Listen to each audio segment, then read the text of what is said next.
It's system review time. Handhelds, retro emulation handhelds. There are like several tiers in terms of performance and cost. I would have loved to have got hold of an Odin Pro, but yeah. So like the next tier down from that is the tier up from where everyone is used to, which is like the RK3326 based handhelds. There are tons of them, but there are some new handhelds that are a little bit up from that, and there are three that I considered. There's the Retroid Pocket 2 Plus, because there's a name that rolls off the tongue. I decided against that because the screen on it is small and fairly low resolution, and honestly it just looks like cheap tat. Then there's the GPD XP. I hate the form factor, it's stupidly expensive, and I don't think the performance is a whole lot better than the thing I have bought, which is the Anbernic RG552. We'll have a look at this in a minute. I'm going to read off the specs to you because some people care about things like that. CPU RK3399 Hexa core. It's got two A72s, two A72s and four A53s. You know, I was wondering what the hell is Hexa. Was that 6 or 8? Or it's 6 cores. Why can't they just say 6 cores? Goes up to 1.8 gigahertz. GPU is Mali T860. I have no idea. 4 gigabytes of LPDDR4 RAM. Blah blah blah blah blah. eMMC 5.1 64 gig storage. That's got Android on it, and you can have Linux Batacera on a micro SD card. I say you can have, it comes with it. Yeah, so you can have Android or Batacera. I hear people saying Botacera, but it's not. 5.36 inch screen, 1920 by 1152, IPS, blah blah blah blah, 10-point multi-touch. It's got dual vibration motor support. Android games, Wii, Neo Geo Color, Nintendo DS, N64, Dreamcast, PSP, PS1, open board, blah blah blah blah blah. Yeah, all the usual stuff. I would take some of those claims with a pinch of salt, and we'll look at that later. Two 3200 milliamp hour batteries, and by God it needs them. 6 hours of battery life. Maybe. High power active heatsink turbo fan. It's not a jet plane. Supports HDMI, Wi-Fi, online games, 3.5mm headphone jack. Do you know I hadn't even noticed that? Dual 3D high quality stereo speakers. Yes, we'll get into all of that momentarily. Let me just like move the camera around and stuff, and we'll have a look at it. And here it is, and honestly I think it's gorgeous. It looks like it's metal, it's kind of got a metallic finish, but it's not, it's plastic. It would probably weigh a ton if it was metal. So let's have a look. You've got this is the exhaust fan, exhaust vent. It's got a fan in there. The intake is here. All of this is just for show. You got those grippy things that don't serve a whole lot of purpose that I can tell. L1, L2, R1, R2, power input USB, USB-C, oh yes, headphone socket that I hadn't even noticed, HDMI that I haven't used and I'm not going to demonstrate because my cable is buried somewhere and I don't know where. Micro SD card slots, one there, one there. This one is for the Batacera Linux based operating system. This one is for your games. reset button, a function button, which is a novel thing, speakers, volume, and on and off power button. Usual face buttons, start button, select button, D-pad, analog sticks. Lovely screen, big, glass screen protector which comes in the box. You have to fit it yourself. I hate doing that because it's so easy to get air bubbles in it, and that's probably why they leave it to the user to do it. So if it gets screwed up, well, it's not their fault. I imagine they had a lot of them going wrong in the factory. D-pad. Now, here's a thing. I often complain about Anbernic D-pads. They're clicky and notchy, and when I say clicky, some of them, they just...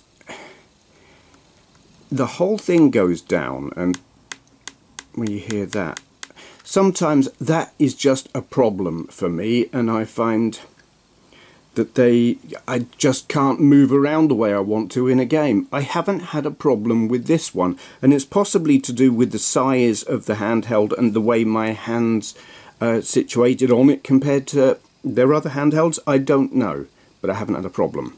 What I do have a problem with, because of the size of this thing, when you've got your thumb on that analog stick, I just can't reach that without it being really, really bloody uncomfortable. Normally, when I'm playing, I've got my fingers across the back of this thing, partly covering the vent thing, but you see, when I'm holding it comfortably, literally, I cannot reach L2. I have to do that, and that means I'm not all fine motor control, shall we say, on the stick just goes out the window. It's horrible, and that is a big problem for me. If you're going to have one of these and you're going to use that button, you need big hands. Some emulators will let you reconfigure, or some games will let you reconfigure which buttons, like L1 and R1, so whenever I can I swap them round, because very often that's the one that's getting used and that one isn't, and that's just not helpful. Some games you can swap it, but it's worth bearing in mind. Now, before we turn the thing on, the size of this thing, I'm just going to demonstrate by, this is an RG551M. As you can see, the 552 is a lot bigger, though weight wise, yeah, the 351M, actually they're about the same. Yeah, imagine if they made a metal version of this, it would weigh a ton. You could use it for like weightlifting and stuff. Yeah, okay, let's turn the thing on and have a look-see. Powering up, you can hear the fan. Just as you turn it on, it starts whooshing a bit, and then it quietens down, which is good. I don't know how well I'm going to be able to record this.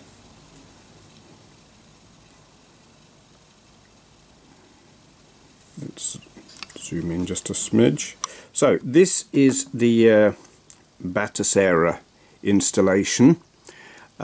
It's a lot like a lot of these interfaces, operating systems, whatever. It's very pretty. Basically, if you've got games installed for a particular system, it will show up in this menu, though it hasn't got a picture for that or that. That there is an Amiga 500 and that there is the Philips Video Pack G7000. Okay, so as you can see, we've got a lot of systems on here.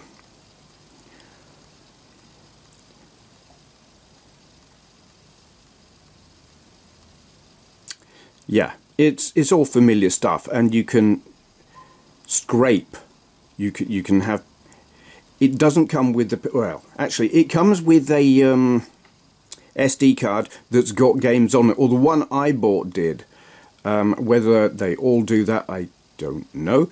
But yeah, there's a selection of games, none of which were games that I wanted. I also bought a 256GB SD card to go with this, and have filled it with games, and then scraped. It's got a scraper. I find that term very strange, but whatever.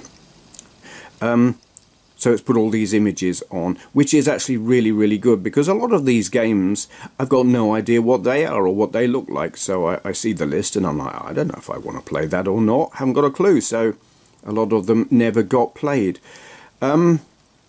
So the thing with this, performance-wise, all of your 8-bit, 16-bit systems, you know, Mega Drive, everything up to PS1 runs absolutely beautifully on the Bhattacharya side. And then you get to the more powerful stuff, or the stuff that takes a bit more oomph. And I'm talking Sega Saturn, Dreamcast and PSP and N64. And they work mostly. Let's have a looky. You hear a little bit of glitching.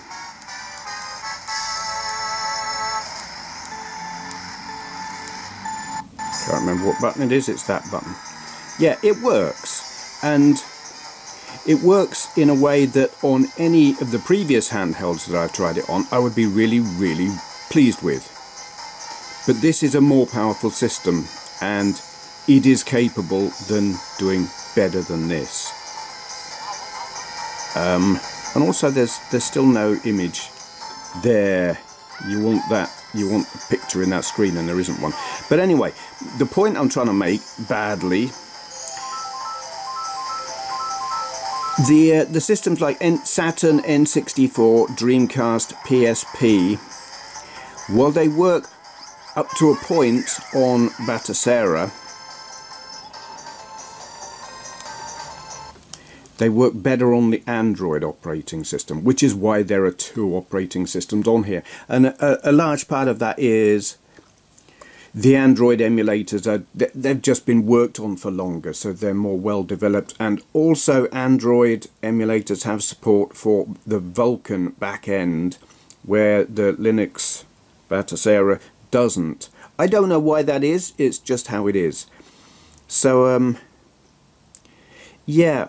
And did you notice, to get back out of the game, function button and start button. You can also get into options by doing function button and B button. Cool to have that function button, but my God, it's in a stupid place. I don't know who thought it was a good idea to put it just there. I mean, reset button, yes, fine. You don't want to press that for the most part. But you want you press that a lot, and it's very possible to press that one by mistake when you're going for that one. It's just another example of the ergonomics on this thing being badly thought out. It's also there's no access to the RetroArch front end on here. All of the emulators, or many of them anyway, are running through RetroArch, but you don't actually have access to RetroArch. You can get some kind of menu functionality when you're in a game by let's pick one. Trying to remember how I do it now. Yes, it's function and B, and you can get this. And I don't know, it's all a little bit not what I want. I want the proper RetroArch menu system, and you just can't get to it. That is the Bhattacharya side of it. It's really pretty. By default, it's got music playing. in all of these menus, and I turned that off because some of it is like copyright music, and here I am recording a video, and also it's just quite annoying actually. Some of the choices, I don't know what they were all about, but they annoyed me.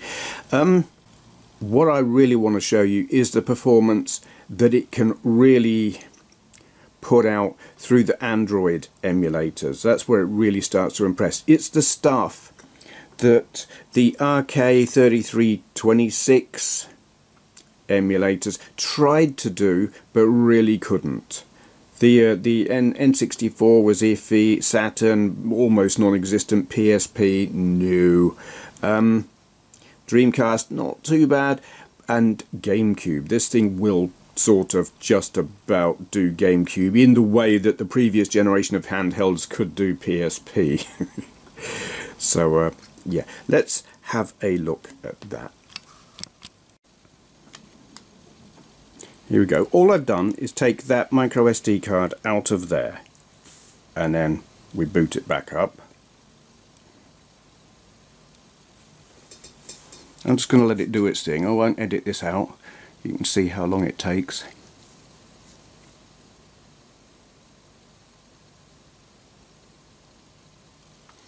And it always does this. Preparing storage, checking for errors. You can swipe up. It's checking that the SD card with all the games on it, and it's like a 256 gigabyte SD, and there's, I've got 3,000 to 4,000 games on it. Can't actually remember. So yeah, lots of Android-y stuff. I don't mind this interface. You can have a more normal Android interface. I haven't bothered. I think this is just fine. Let's have a look at the stuff that I find impressive. You can take it as read that PS1 works brilliantly, because it does. Drastic. The DS emulator, this again, I hadn't even mentioned that. This works better than on Batasera, whatever. Continue. Which button? Can't remember. Touchscreen? That's the thing. We've got a touchscreen on here. Oh, whatever. Load new game. You will, if you use the touchscreen, and you will use the touchscreen, especially with the Android, it's a smear fest, which is a shame. Scanning for games. Why is it scanning for games? I thought it knew where the games were. I've used it. It should know where they are. Here we go. Well, there's only one game I want to try here, just as a demonstration, because it's what I always do. Okay, I also ought to use the right button. Start game? Yeah, there. Drastic, thankfully, allows you to configure the screen positions and screen sizes, and I always go for the one big, like the top screen big, bottom screen small, because mostly don't want to use the bottom screen.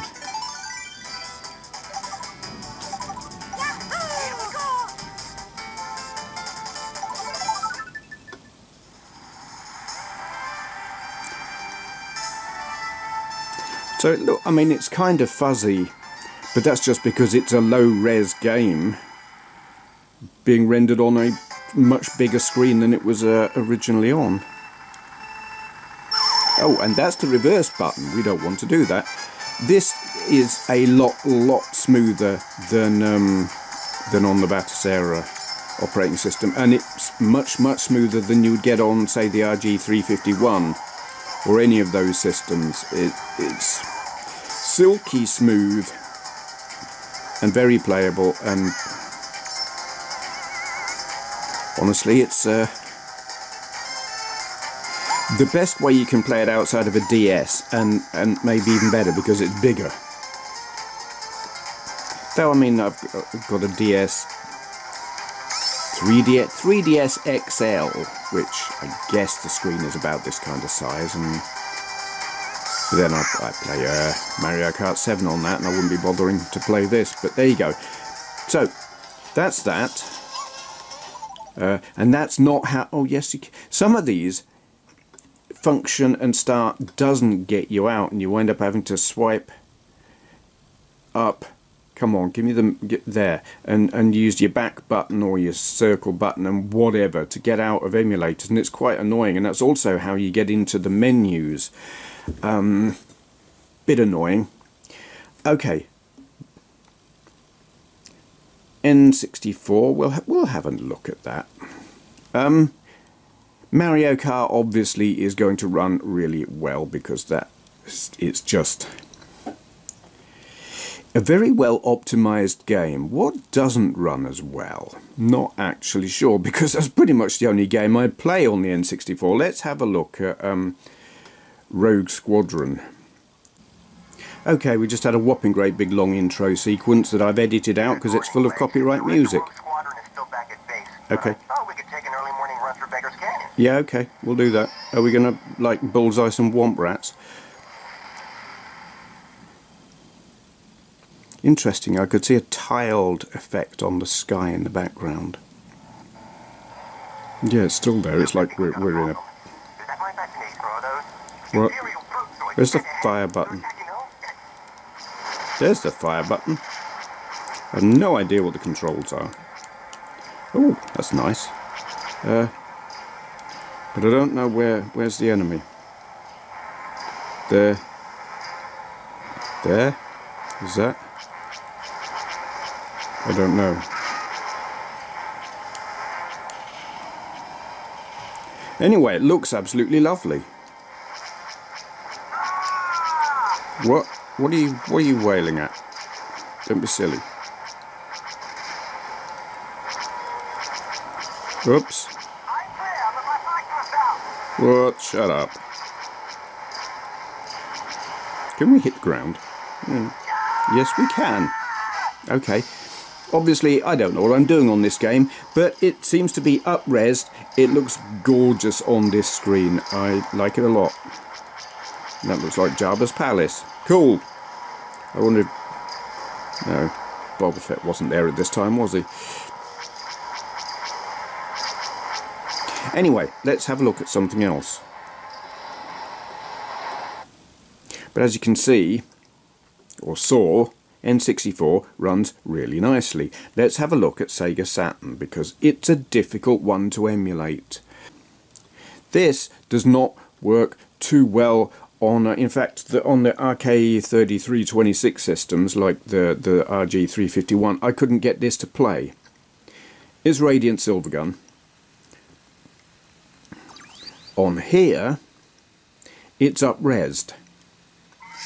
And it looks gorgeous. On the Batassera version, it's not up-resed, and it runs okay, though all of this stuff was flickering. All the text and whatever was all flickery.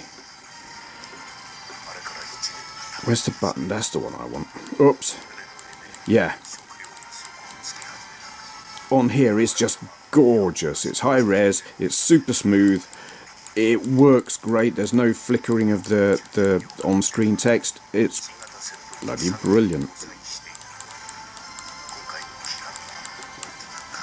It is D-pad. It's not responding to the analog stick, but I'm fine with that.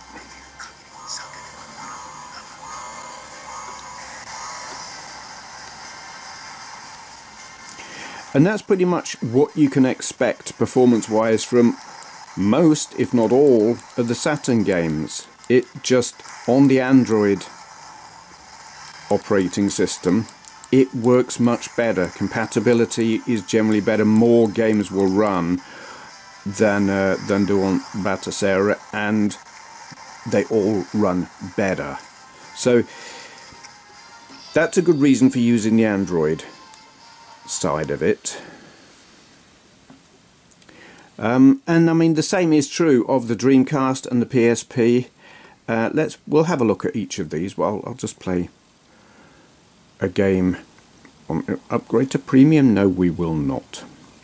What shall we play? I normally go for res, But I don't know that that gives the best impression of how good things look. I know what I want to play. I want to play Space Race, but the Looney Tunes Space Race, the audio glitches out on that for reasons that I don't really know.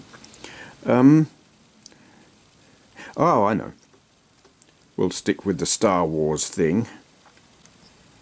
Sort of playing games like this, it's like no idea what the controls are and just randomly stab at the buttons until it does something.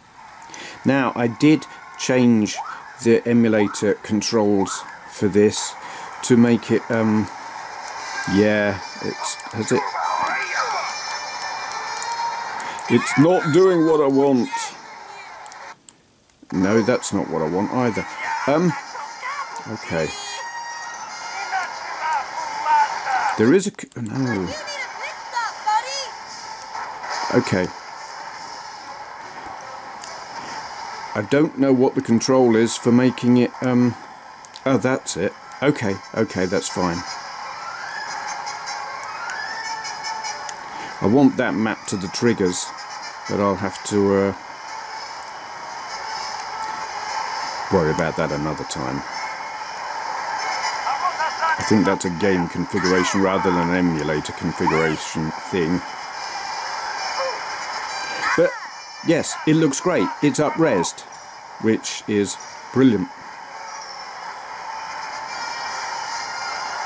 Oh, and there we've got copyright audio. I'm probably gonna get flagged. Okay. Yeah. That's kind of how I felt when I realised I got copyright audio. No! Okay. PSP. Now, okay.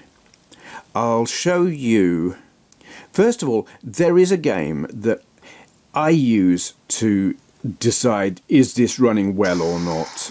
It's a game that everyone else shows God of War Chains of Olympus to demonstrate whether or not a PSP emulator is working well. I don't like that game, and that's not what I use to test. The game I have always found impossible to make play on anything but a PC is Test Drive Unlimited. It just... every handheld I've ever tried it on, and things like actually the Lark box can do it. They just fall over. They just can't play it. Now this I've had to tweak to hell and back. Here we go. Now on previous emulators, on previous handhelds, that would have just been a stuttering mess. And when I say stuttering, I mean you would be counting it in seconds per frame, not frames per second. It was... Your itinerary is being recalculated. Jolly good. It wasn't just unplayable, it was unwatchable.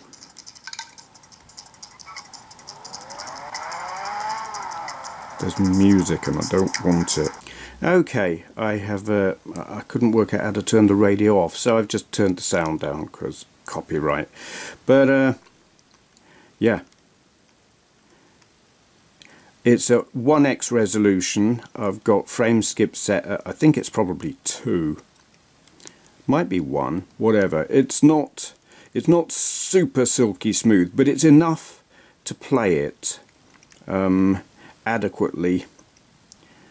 And that is more than it's ever been able to do before on any other handheld I've ever used. So I am really, really pleased with that. Yeah, it would have just been like a jerky, unplayable mess on any other handheld I've ever tried. I mean, not just a little bit too slow. It was just, you know, appallingly slow. So with that being said, that's not quite what I wanted to do. Getting back to the menu, you've got to use the back button thing. Exit to menu. Let's pick another game. Okay, game that absolutely shows it off.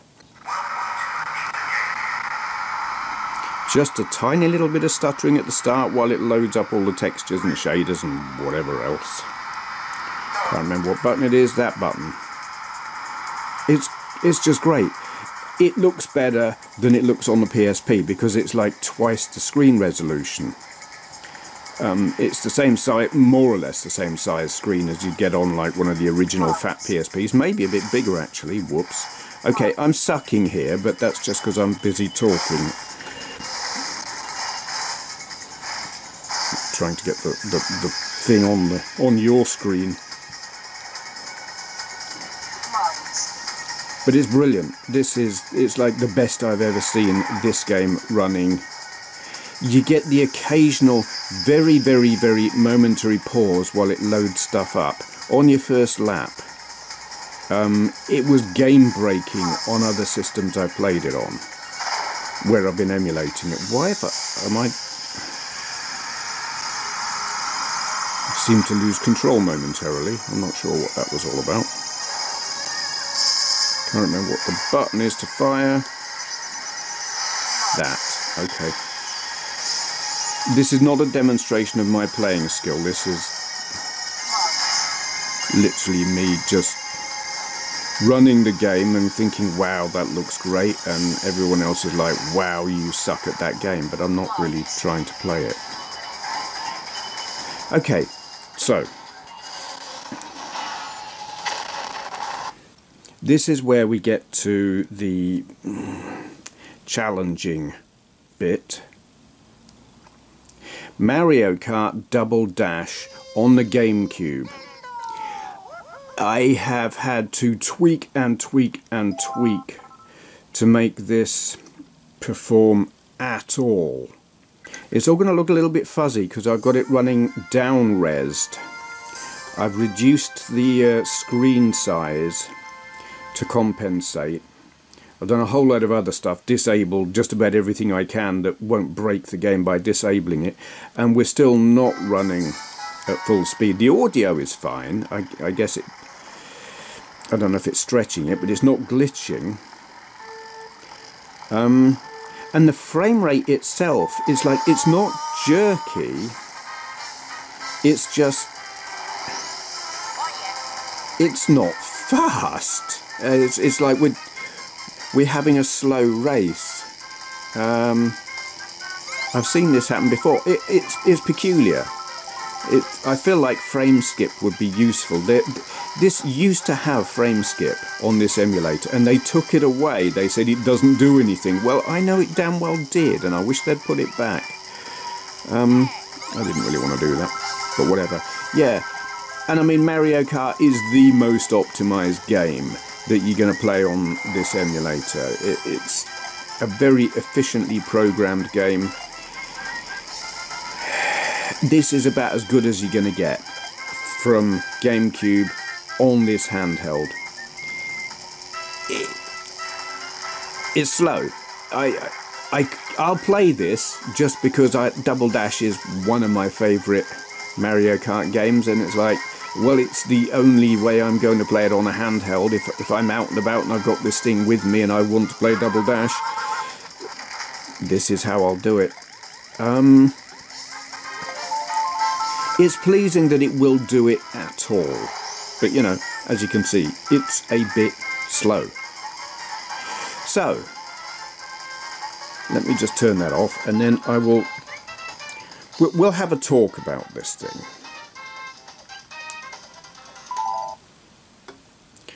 Obviously, you can have your Android games as well. We've got San Andreas and Vice City on there, because why wouldn't I? Oh, and let me just plug my camera into my charger because it's about to run out. Okay, not sure where I'm fitting this in, but I just remembered a thing. I learned a thing whilst setting this up. Other reviewers or commenters on the reviews remarked that they found it necessary to have two micro SD cards for their games, one for the Batassera side and one for the Android side. And I nearly thought they were right, but they're not. It comes down to one of a couple of things, actually. I did it wrong. The first thing I did was put my big 256 gig micro SD card in the slot and boot it into Android. And it formatted the card, I guess, to FAT32, and I set it to use it as a portable card, that's what you want to do, because it means you can take it out and put stuff onto it, which is what I then did. I took it out and I put loads of games in folders that I named appropriately, so I thought, and stuck it back in, and yay, Android found all of the games and I was able to play them, and whoop-de-doo, I was happy. Then I put Batasera in and it couldn't see any of the games, and I didn't know why. So I faffed about, and what I eventually found out was the first time you run Batasera, it creates all the game folders for you. Doesn't matter that they're already there, it wants them called as a particular thing. And so if I had already put in a folder for, say, Saturn and called it Saturn, my folder called Saturn had a capital S. I always capitalise my folder names. It's just good English. It created another folder called Saturn, but with a small s, and it would only read files out of that folder. That then caused me a problem with Windows, because it was getting in a barney because it saw both of those folders as being the same thing. Much faffing about. I eventually got it to work. Basically though, if you're going to get one of these, stick it in the Android side first, let it format it, set it up as a portable thing, then shut it down, put Batasera in, let it create all the folders for you, turn it off again, take the SD card out, then put your ROMs in. They don't tell you that. There is a manual with some use... I say manual.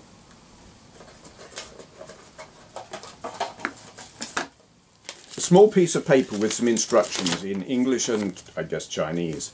Read it. There is some useful info there.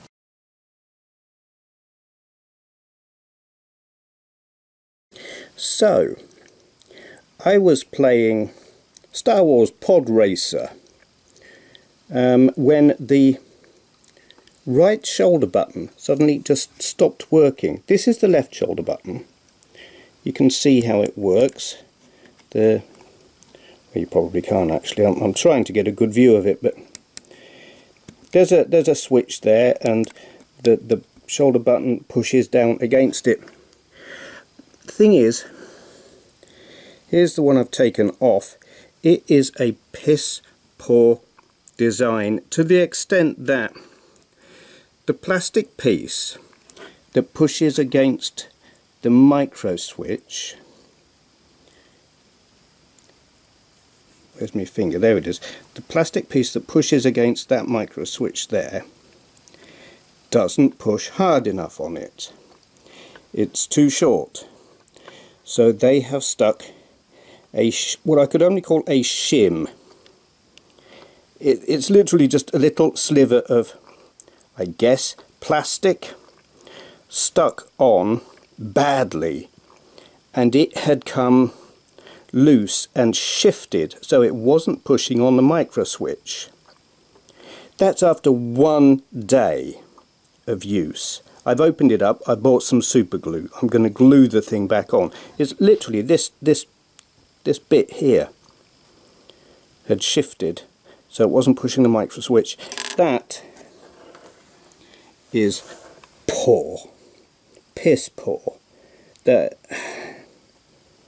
No excuses. So yeah, presuming that piece of editing worked and I recorded as I thought I had, that stopped working because the inside of this, there's a piece of plastic that points down and touches on a micro switch, isn't long enough to touch the micro switch, and their solution was to glue a little tiny sliver of plastic onto the base of this, and it came unstuck, and so the trigger didn't. And that was after 1 day, because what they should have done is completely remold, re-engineer these, made new ones that fitted properly, but they didn't. They just stuck a little bit on and used crap glue that didn't work. So this, we haven't talked about price, have we? I paid £209 for this, Actually, I paid more because I also bought the 256 gig SD card and next day delivery. But £209, and it broke on day one because they didn't make this right, and their solution was a sticky piece of plastic. No. No. No. Anbernic, no. Not okay. So while I love what this can do, barring the really awkward I can't get to L2 with my small hands, everyone has been saying don't buy this because they didn't like the operating system. I'm going to say don't buy it because it might break on you. And that is a crying shame. When it's working, when you haven't had to open the thing up and super glue a little piece of plastic back in place, it's great.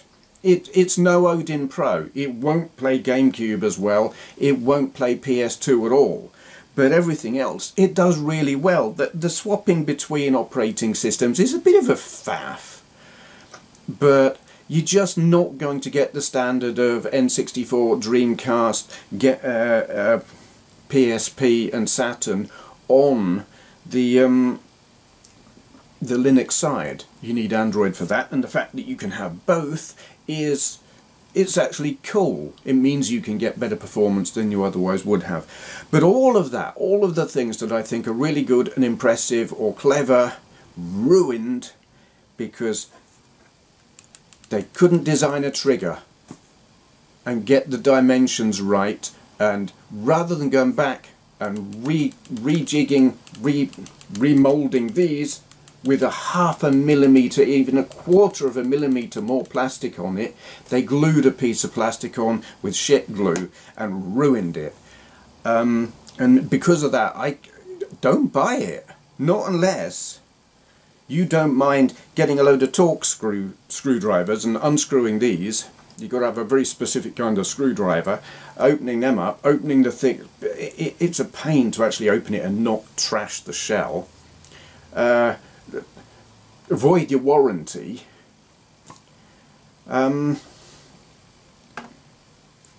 Fixing it wasn't difficult, but it's nerve-wracking and you just shouldn't have to do it. And I mean, yeah, I'm sure Droidbox, being the professionals that they are, if I had phoned them and said this has conked out, I'm sure they would have sent me another or refunded or whatever. But I'm on the autistic spectrum. I don't like talking to people. I don't want to phone a stranger and say this thing I bought doesn't work. I don't want to have to go to the post office with a parcel and all of the faff involved in getting this back and getting a replacement. That's unthinkable. Obviously that's not everyone, that's just me. But on a £200 piece of kit, to be faced with the possibility of it conking out on you for the sake of a tiny piece of plastic because they just... You know what I mean, I'm labouring the point. Inexcusable when it is such a tiny thing. I was going to say that's what she said, but we'll cut that out. Yeah. Anbernic RG552. Anbernic, get your act together. This is great, but you blew it. Sort it out. Before I go, I want to say a huge big thank you to my supporters on Patreon, because it was with your donations, contributions, call it what you will, that I bought this. Yeah, had it not been for you, I would have been waiting and would have waited for the Odin or Odin Pro or whatever, and that's likely to be a long while, and so it means I can bring you content, and useful content. I can tell you what everyone else has told you. Don't buy one of them. It says here Benway offers his thanks to those who subscribe to his Patreon account. thing. That what he needs?